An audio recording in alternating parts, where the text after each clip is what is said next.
जय हिंद प्यारे साथियों, स्वागत है आपको अपने चैनल डलमो वाला पे। आज हम आप लोगों को 13 अप्रैल 2024 के तरोताजा सवालों से अवगत कराएंगे जो कि सभी एग्जामों की दृष्टि से बहुत ही इंपॉर्टेंट हैं।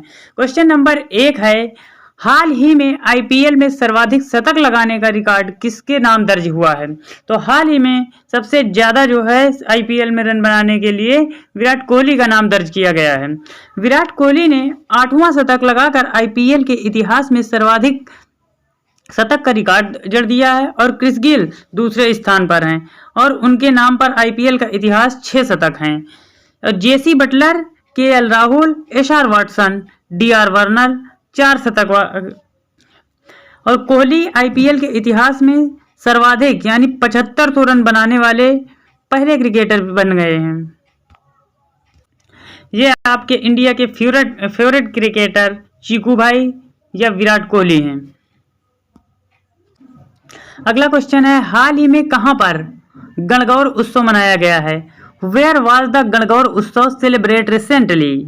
तो हाल ही में गणगौर उत्सव जो है राजस्थान में मनाया गया है। राजस्थान में गणगौर उत्सव महोत्सव 2024 मनाया गया है। गणगौर भगवान शिव यानी गण मतलब भगवान शिव और देवी पार्वती, गौरी मतलब होता है देवी पार्वती के मिलन की स्मृति में पूरे राजस्थान में मनाया जाने वाला एक महत्वपूर्ण त्योहार है। और गणगौर विवाह की खुशी और शुभता का एक प्रतीक है जो इसे राजस्थान में लोगों के लिए एक महत्वपूर्ण उत्सव बनाता है। और गणगौर हिंदू कैलेंडर के पहले महीने चैत्र यानी मार्च अप्रैल के दौरान मनाया जाता है जो सर्दी के वसंत में रिवर्तन का प्रतीक है। राजस्थान की बात करें तो यहाँ के इंपॉर्टेंट पॉइंट डिस्कस कर लेते हैं। राजस्थान की राजधानी है जयपुर, जबकि यहाँ के मुख्यमंत्री हैं राजस्थान के भजन लाल शर्मा। यानी राजस्थान में एकांत माहौल रहेगा, यानी राजस्थान बताते ही एक आ जाता है सुनसान बालू का रेतीला तरफ का माइंड में इमेज बनता है। तो एकांत जगह पे भजन करेंगे, यानी भजन लाल शर्मा यहाँ के मुख्यमंत्री हैं भजन लाल शर्मा, तो एकांत जगह पे भजन करेंगे। और राज्यपाल हैं कलराज मिश्र, यानी कल करेंगे कलराज मिश्र भजन करेंगे। कलराज मिश्र राजस्थान में भजन करेंगे। इस तरह याद कर लेंगे तो राज्यपाल हो जाएंगे कलराज मिश्र और भजन लाल शर्मा हो जाएंगे मुख्यमंत्री। जबकि यहाँ के इंपॉर्टेंट नेशनल पार्क हैं रणथंभौर और केवलादेव और मुकुंदरा हिल्स नेशनल पार्क है। और जहाँ की प्रमुख झील है पुष्कर झील, पिछोला झील, जैसमंद व फतेह सागर। प्रमुख बांध की बात करें तो गांधी सागर बांध व राणा प्रताप सागर बांध व जवाहर सागर बांध। गांधी सागर बांध और राणा प्रताप सागर बांध, जवाहर सागर बांध, ये देखो तीनों महान क्रांतिकारियों के नाम हैं जो उनके नाम पर यहाँ पर बांध बनाए गए हैं। और यहाँ का इंपॉर्टेंट लोक नृत्य है घूमर। राजस्थान क्षेत्रफल की दृष्टि से भारत का सबसे बड़ा राज्य है। अगला क्वेश्चन है, किस खोज के लिए प्रख्यात भौतिक विज्ञानी पीटर हिग्स का निधन हो गया है? तो ये गॉड पार्टिकल की खोज की थी। गॉड पार्टिकल की खोज करने वाले पीटर हिग्स का 94 वर्ष की उम्र में निधन हो गया है। ये आपके गॉड स्पिरिट हैं। और ब्रिटिश भौतिक विज्ञानी पीटर हिग्स बोसोन कण के अस्तित्व का एक सिद्धांत दिया जिसे गॉड पार्टिकल भी कहा जाता है। कण के अस्तित्व की भविष्यवाणी करने वाले सिद्धांत के लिए उन्हें फ्रांकोइक एंगलर्ट के साथ 2013 में भौतिकी के नोबेल पुरस्कार से संयुक्त रूप से सम्मानित किया गया था इन्हें।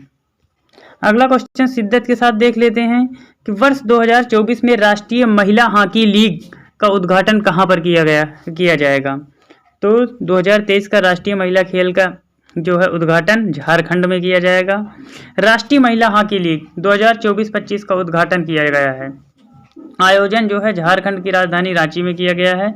स्टेडियम है यहाँ का Marang Gomke Jaipal Singh astroturf hockey stadium.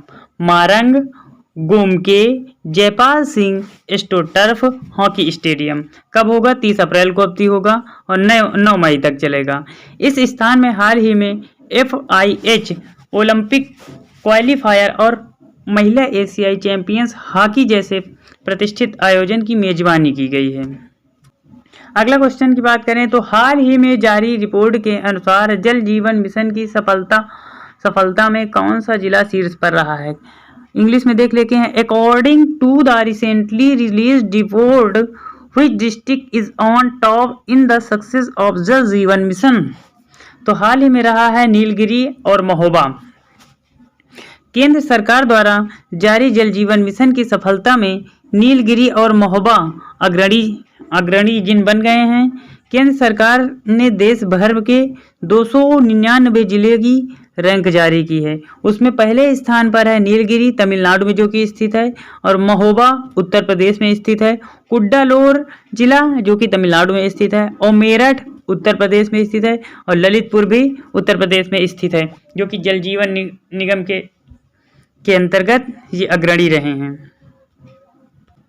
अगला क्वेश्चन की बात करें, हाल ही में कहाँ खुबानी खिलना महोत्सव 2024 शुरू हुआ है? तो लद्दाख में शुरू हुआ है खुबानी खिलना महोत्सव।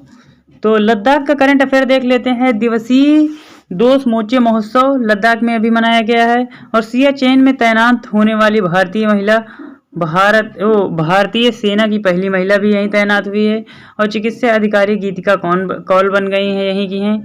विश्व के सबसे ऊंचे फाइटर एयरफील्ड, यानी युद्ध के सबसे ऊंचे फाइटर एयरफील्ड का निर्माण लद्दाख में किया गया है।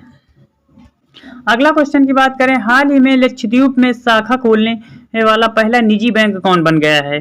Who become the first private bank to open the branch in Lakshadweep recently? HDFC bank यहाँ बन गया है, जिसने हाल ही में प्राइवेट बैंक लक्षद्वीप में खोली है। कहता है निजी ऋणदाता HDFC बैंक ने लक्षद्वीप के कवरत्ती द्वीप में एक शाखा खोली है, जिससे यह केंद्र शासित प्रदेश में उपस्थित रखने वाला एकमात्र निजी क्षेत्र का बैंक बन गया है। इस शाखा का उद्देश्य व्यक्तिगत बैंकिंग और डिजिटल बैंकिंग समाधानों पर ध्यान देने के साथ सेवाओं की एक विस्तृत श्रृंखला की पेशकश करके लक्षद्वीप में बैंकिंग बुनियादी ढांचा को उन्नत करना है। HDFC बैंक की बात करें तो HDFC बैंक की स्थापना जो है अगस्त 1994 ईस्वी में मुंबई में हुई थी, और इसका मुख्यालय भी मुंबई में स्थित है।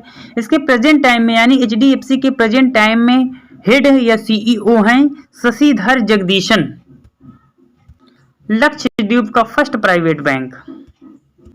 अगला क्वेश्चन की बात करें, सीडोम वायु रक्षा प्रणाली जो हाल ही में समाचारों में देखी गई है, किस देश द्वारा विकसित की गई है? सीडोम जो है रक्षा कवच प्रणाली, ये इजराइल की है, और इजराइल ने पहली बार अपनी जहाज आधारित रक्षा प्रणाली सीडोम तैनात की है। सीडोम आयरन डोम एक नौसैनिक अनुकूल रॉकेट और मिसाइल खतरों से बचाता है। रडार डिटेक्शन और इंटरसेप्टर का उपयोग करते हुए यह उच्च प्रभावशीलता का दावा करता है। सीडोम। इंपॉर्टेंट करंट अफेयर की बात कर लेते हैं यहाँ के, तो ऑपरेशन अजय भी यहाँ चलाया गया है। और इजराइल की राजधानी है जेरूसलम, यानी हिजरा को जोरों से सलाम करते हैं, ऐसे याद रख सकते हैं कि हिजरा को जोरों से सलाम करते हैं मत्थे के द्वारा। हाँ, तो इजराइल की राजधानी है जेरूसलम, जबकि यहाँ की मुद्रा है न्यू शेकल, और यहाँ के प्रधानमंत्री यानी इजराइल के प्रधानमंत्री बेंजामिन नेतन्याहू हैं। अगले क्वेश्चन की बात करें तो Hurun global unicorn index 2024 report के अनुसार दुनिया में यूनिकॉर्न का तीसरा सबसे बड़ा केंद्र कौन बन गया है? तो तीसरा सबसे बड़ा केंद्र जो है भारत बन गया है। पहले स्थान पर जो है यूनिकॉर्न इंडेक्स में अमेरिका है, और दूसरे स्थान पर चाइना है, और तीसरे स्थान पर अपना प्यारा भारत है। इससे जुड़े इंपॉर्टेंट पॉइंट डिस्कस कर लेते हैं। Hurun global unicorn index 2024 report के अनुसार भारत में यूनिकॉर्न स्टार्टअप का निर्माण की गति 2017 के बाद धीमी हो गई है, और हालांकि संयुक्त राज्य अमेरिका द्वारा चीन के बाद भारत अभी भी दुनिया के यूनिकॉर्न का तीसरा सबसे बड़ा केंद्र है। हुरुन ग्लोबल यूनिकॉर्न इंडेक्स वर्ष 2000 से प्रकाशित किया जा रहा है, और यह दुनिया में सबसे मूल्यवान स्टार्टअप रैंकिंग को प्रदान करता है। इस सूचकांक में केवल वही स्टार्टअप शामिल हैं जिनकी वैल्यूएशन या मूल्यांकन कम से कम 1 अरब अमेरिकी डॉलर हो, और किसी स्टॉक एक्सचेंज में सूचीबद्ध ना हों। हुरून रिसर्च के अनुसार वैश्विक स्तर पर 53 देश के 291 शहरों में 1553 यूनिकॉर्न थे और रिपोर्ट के अनुसार 2023 में विश्व में हर 2 मिनट में एक यूनिकॉर्न बन रहा है। अगला क्वेश्चन है, हाल ही में दोस्ती 16 अभ्यास कहां पर किया गया है? दोस्ती 16 कहता है वेयर वाज द दोस्ती 16 एक्सरसाइज कंडक्ट रिसेंटली। तो हाल ही में दोस्ती 16 जो है अभ्यास मालदीव में रिसेंटली आयोजित किया गया है। तो भारत मालदीव और श्रीलंका के बीच दोस्ती 16 भारत श्रीलंका मालदीव के बीच में दोस्ती 16 नामक अभ्यास शुरू किया गया है। और कहाँ किया गया है? मालदीव में किया गया है। यह 16वां संस्करण था, इसीलिए इसका नाम दोस्ती 16 हो गया है। इस त्रिपक्षीय अभ्यास में बांग्लादेश पर्यवेक्षक के रूप में भाग ले रहा है। और दोस्ती अभ्यास की शुरुआत 1992 में भारत और मालदीव के बीच हुई थी। श्रीलंका 2012 में इस क्रम में शामिल हो गया। 2012 में श्रीलंका भी शामिल हो। प्यारे साथियों, आप लोगों से हम्बल रिक्वेस्ट है, यदि आपको हमारा वीडियो अच्छा लगता है तो लाइक क्यों नहीं करते, सब्सक्राइब क्यों नहीं करते, शेयर क्यों नहीं करते हैं? करिए ना प्लीज। धन्यवाद।